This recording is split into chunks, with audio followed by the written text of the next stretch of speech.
दोस्तों, क्या आप जानते हैं कि कोयल अपने घोंसले की बजाय कौवे के घोंसले में अंडे क्यों देती है? या फिर क्या आप ये जानते हैं कि नेचुरल और आर्टिफिशियल ऑक्सीजन में क्या फर्क होता है? अच्छा, क्या इसका कोई आइडिया है कि स्क्विड की इस डिश पर सोया सॉस डालते ही वो नाचने क्यों लगते हैं?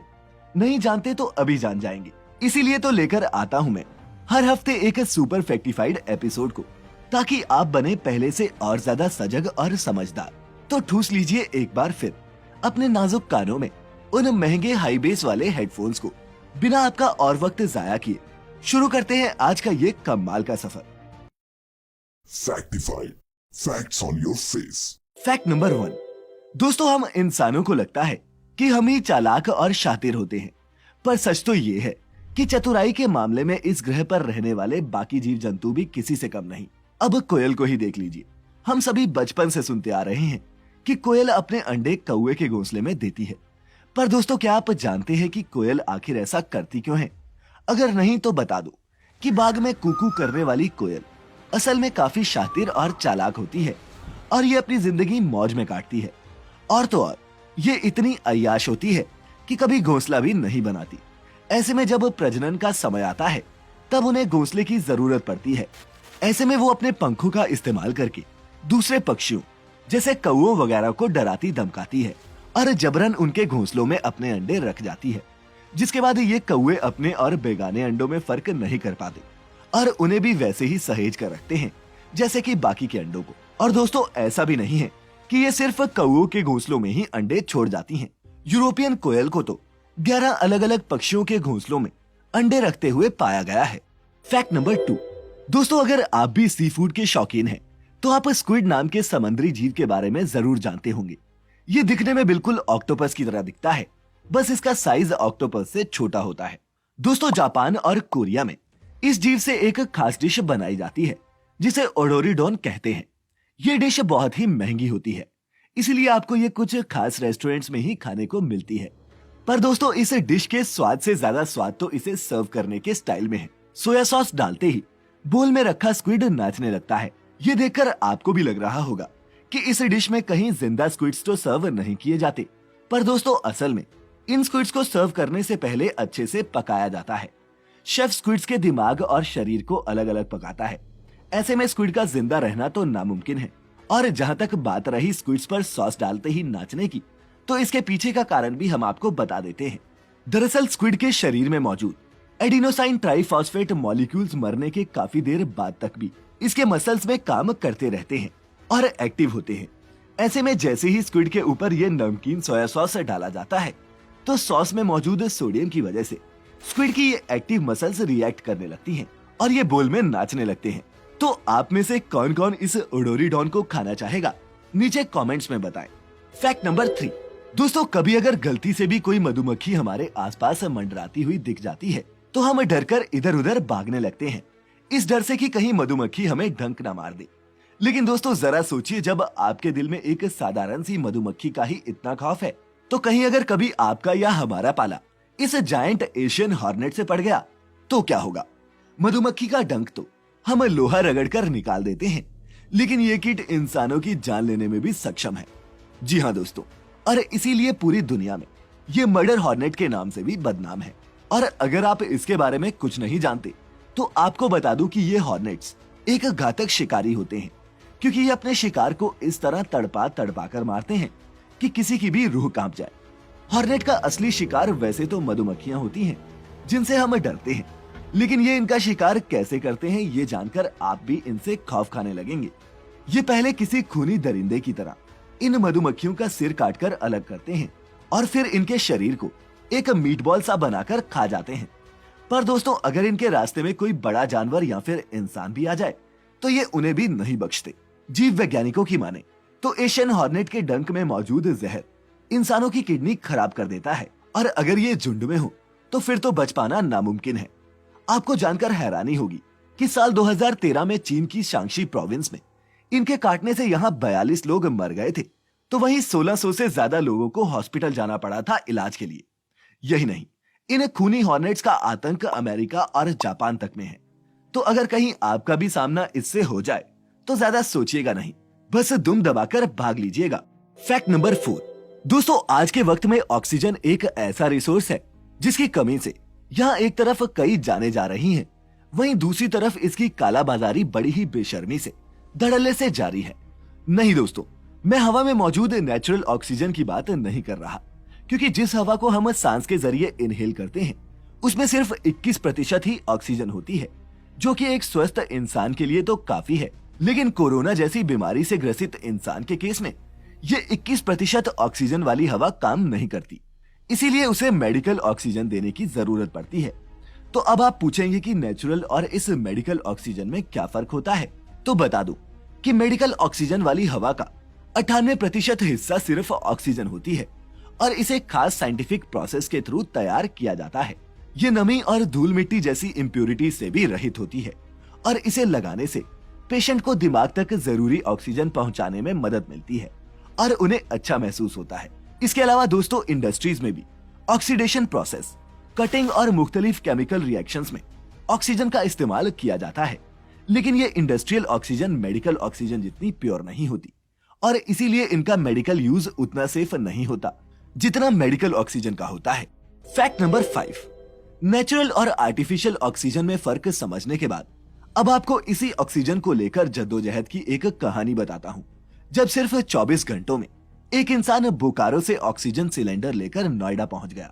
ये वाकया सबूत है दोस्तों कि सच्ची दोस्ती सिर्फ फिल्मों में ही नहीं, असल जिंदगी में भी देखने को मिलती है। हुआ क्या कि देश में फैली हुई इस महामारी के बीच नोएडा के रहने वाले IT प्रोफेशनल रंजन अग्रवाल जब कोरोना की चपेट में आया तो उसे भी ऑक्सीजन की जरूरत पड़ी, लेकिन ऑक्सीजन की कालाबाजारी के चलते उसके परिवार को अपने शहर में कहीं भी ऑक्सीजन नहीं मिली। जब इस बात का पता झारखंड के बोकारो शहर में रह रहे उसके दोस्त देवेंद्र, जो पेशे से टीचर हैं, को चला तो उसने बोकारो में ऑक्सीजन का पता किया, जो उसे तुरंत मिल भी गई। दोस्ती हो तो ऐसी। देवेंद्र ने ऑक्सीजन का सिलेंडर गाड़ी में डाला और बोकारो से नोएडा तक का 1400 किलोमीटर का सफर लगातार 24 घंटों में कवर करके अपने दोस्त के लिए ऑक्सीजन सिलेंडर लेकर नोएडा पहुंच गया और इस तरह रंजन की जान बच गई। इसे कहते हैं दोस्तों यारों का यार। खैर अब बढ़ते हैं आगे। फैक्ट नंबर 6, दोस्तों अक्सर हम सभी के साथ ऐसा होता है कि हमें सामने रखी चीजें नजर नहीं आती। फोन हमारी जेब में होता है और हम इधर उधर फोन को ढूंढते रहते हैं, या फिर बाइक की चाबी उसके साथ ही लगी होती है और हम पूरा घर छान मारते हैं। पर दोस्तों क्या आपके साथ कभी ऐसा हुआ है कि आप खुद को ही ढूंढने लगे हों? जानता हूं अब आप सोच रहे होंगे कि मैं ये कैसी बातें कर रहा हूं, पर दोस्तों एक महिला के साथ सचमुच में ऐसा हो चुका है। ये किस्सा 2012 का है, जब छुट्टियां मनाने के लिए एक महिला खुद पुलिस के साथ मिलकर खुद को ही खोजने के लिए एक रेस्क्यू ऑपरेशन पर चल पड़ी थी। दरअसल ये महिला दूसरे अलग अलग ग्रुप्स के साथ आइसलैंड वेकेशन पर गई थी, लेकिन वापस लौटते समय महिला ने अपने कपड़े बदल लिए, जिस वजह से उसके साथी उसे पहचान नहीं पाए और उन्हें लगा कि वो मिसिंग है। उन्हें सभी ने मिलकर आइसलैंड पुलिस को कंप्लेन की और फिर उसे ढूंढना शुरू कर दिया। महिला उन्हीं के साथ थी, लेकिन अपना ही डिस्क्रिप्शन पहचान नहीं पाई और बाकी लोगों के साथ मिलकर खुद को ही ढूंढने लगी। पुलिस ने महिला की खोज के लिए हेलीकॉप्टर तक मंगवा लिए थे, पर फिर कई घंटों तक ढूंढने के बाद उन्हें रियलाइज हुआ कि वो जिसे ढूंढ रहे हैं वो महिला उन्हीं के साथ है। अब क्या ही करते बेचारे। अपनी सिचुएशन पर सभी हंसे और मिलकर एक जोरदार पार्टी की, जिसे स्पॉन्सर भी उसी महिला ने किया। फैक्ट नंबर 7, दोस्तों घर में कभी आग लग जाए, कोई बीमार पड़ जाए या फिर कोई और मुसीबत आन पड़े तो इसके लिए इमरजेंसी नंबर्स हर देश में होते हैं, जिन पर कॉल करके आप अपने लिए मदद बुला सकते हैं।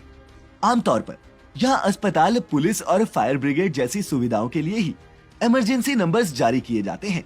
वहीं दोस्तों क्या आप जानते हैं कि साउथ कोरिया एक ऐसा देश है जहाँ के नागरिक 113 इमरजेंसी नंबर मिलाकर देश की नेशनल इंटेलिजेंस एजेंसी को जासूसों की जानकारी दे सकते हैं।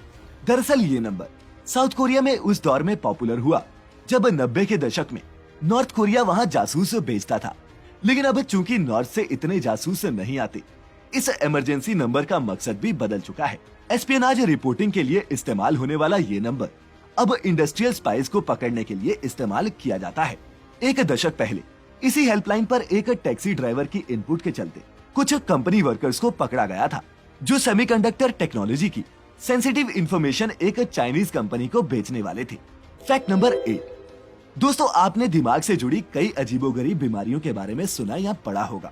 जैसे कि कई लोगों को डुअल पर्सनैलिटी डिसऑर्डर होता है, जिसमें एक ही इंसान दो अलग अलग लोगों की जिंदगी जीने लगता है, या फिर टिनिटन्स डिसऑर्डर, जिसमें व्यक्ति को 24 घंटे अजीबोगरीब आवाजें सुनाई देती हैं।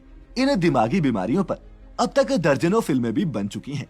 पर दोस्तों, क्या आप किसी ऐसी दिमागी बीमारी के बारे में जानते हैं जिसमें इंसान गाय की तरह बिहेव करने लगता है? जी हाँ, आपको शायद मेरी बात पर यकीन ना हो, पर दोस्तों, इस डिसऑर्डर को बुएंथ्रोपी कहते हैं। इस बीमारी में इंसान खुद को गाय समझने लगता है और गाय की ही तरह चलने, खाने और बिहेव करने लगता है। कई लोगों में यह डिसऑर्डर इतना ज्यादा होता है कि वो अपनी पूरी जिंदगी ही गाय की तरह बिता देते हैं, और इसीलिए दोस्तों, इसे दुनिया की 10 सबसे खतरनाक दिमागी बीमारियों में से एक माना गया है। Fact number 9। दोस्तों, अम्यूजमेंट पार्क्स में ये रोलर कोस्टर राइड्स हर उम्र के लोगों को रोमांच से भर देती हैं। लेकिन क्या आप जानते हैं कि रोलर कोस्टर का आविष्कार असल में मनोरंजन के लिए नहीं, बल्कि कोल को ट्रांसपोर्ट करने के लिए हुआ था? जी हाँ, अगर इनके इतिहास पर नजर डालें तो 18वीं सदी में रूस के लोग बर्फीली पहाड़ियों से उतरने के लिए ऐसी आइस स्लाइड्स का इस्तेमाल करते थे, जिसे देखकर फ्रेंच लोगों ने व्हील कार्ट्स इन्वेंट किए, और फिर रशियन आइस स्लाइड और फ्रेंच व्हील कार्ट की टेक्नोलॉजी को मॉडिफाई करके अमेरिका की मॉन्चंक कंपनी ने ये रोलर कोस्टर तैयार किया, जिसका तब नाम रखा गया था स्विचबैक रेलवे। दोस्तों, ये दुनिया का पहला रोलर कोस्टर था और इसे शुरुआत में पहाड़ी से कोल ट्रांसपोर्ट करने के लिए इस्तेमाल किया जाता था। पर दोस्तों, जब लोगों को पता चला कि ये 9 मील प्रति घंटे की रफ्तार से चलता है और इसकी राइड बहुत मजेदार होती है, तो यहाँ आने वाले टूरिस्ट पैसे देकर इसकी सवारी करने लगे, और इस तरह ये कोल ढोने वाला रोलर कोस्टर लोगों के बीच रोमांच और मनोरंजन के लिए मशहूर हो गया। और दोस्तों, फैक्टिफाइड के आज के इस सफर में अब वक्त हो चला है आपके अपने योर ओन फैक्ट का, जिसे हमें भेजा है निखिल केसरी ने। निखिल अपने फैक्ट में बताते हैं कि इंडिया की लोकसभा में 420 नंबर की सीट है ही नहीं, बल्कि 419 के बाद 419 ए सीट और फिर 421 नंबर सीट रखी गई है। जी हाँ दोस्तों, इनका कहना बिल्कुल सही है, और ऐसा क्यों है अभी जानते हैं। दरअसल लोकसभा में बैठने के लिए 550 सीटें हैं, जिन्हें 6 ब्लॉक्स और 11 रोज में डिवाइड किया गया है।